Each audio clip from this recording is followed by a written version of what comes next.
Zion classics TV news time. നമസ്കാരം, Zion classics ടിവിയിലേക്ക് സ്വാഗതം. നിക്കരാഗോയൻ സ്വേച്ഛാധിപത്യ ഭരണകൂടം 3 വൈദികരെ കൂടി പുറത്താക്കി. മനാഗ്വേ. നിക്കരാഗോ ഭരിക്കുന്ന ഡാനിയൽ ഒർട്ടോഗയുടെയും ഭാര്യയും വൈസ് പ്രസിഡന്റുമായ റൊസാരിയോ മുറിലോയുടെയും സ്വേച്ഛാധിപത്യ ഭരണകൂടം 3 കത്തോലിക്ക വൈദികരെ കൂടി പുറത്താക്കി.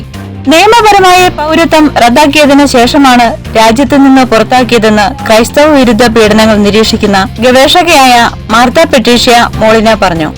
രാജ്യത്തു നിന്ന് പുറത്താക്കപ്പെട്ടവരിൽ 2 വൈദികർ മെക്സിക്കൻ പൗരന്മാരാണ്. പുറത്താക്കപ്പെട്ടവരിൽ father missionaries of holy saviour congregation അംഗം father Eric Figueroa, father David Perez എന്നീ വൈദികർ ഉൾപ്പെടുന്നു. കഴിഞ്ഞ ആഴ്ച 2 ബിഷപ്പുമാർ, 15 വൈദികർ, 2 സെമിനാരി വിദ്യാർത്ഥികൾ എന്നിവരെ ഏകാധിപത്യ ഭരണകൂടം മോചിപ്പിച്ച് റോമിലേക്ക് നാടുകടത്തിയിരുന്നു. ഇവരെ വത്തിക്കാൻ ഏറ്റെടുത്തു. ഇതിനിടെ ഒരാഴ്ചയ്ക്കുള്ളിൽ 3 വൈദികരെ കൂടി പുറത്താക്കിയത് സഭയെ വീണ്ടും പ്രതിസന്ധിയിലാക്കിയിരിക്കുകയാണ്. ഏകാധിപത്യ ഭരണകൂടത്തിനെതിരെ പ്രതിഷേധിക്കുന്ന ജനത്തിനൊപ്പം നിലകൊണ്ടതിനും നാടുകടത്തിയതിന് വിസമ്മതം കാണിച്ചതിന്റെയും പേരിലും നേരത്തെ അറസ്റ്റ് ചെയ്യപ്പെട്ട ബിഷപ്പ് റൊളാൻഡോ അൽവാരിസ് 500 ദിവസമാണ് അന്യായമായി തടവിലാക്കപ്പെട്ടത്. കഴിഞ്ഞ ദിവസം വത്തിക്കാന് കൈമാറിയവരിൽ ബിഷപ്പ് അൽവാരിസും ഉൾപ്പെടുന്നു. കൂടുതൽ ക്രിസ്തീയ വാർത്തകൾക്കായി ഈ ചാനൽ മറക്കാതെ സബ്സ്ക്രൈബ് ചെയ്യുക.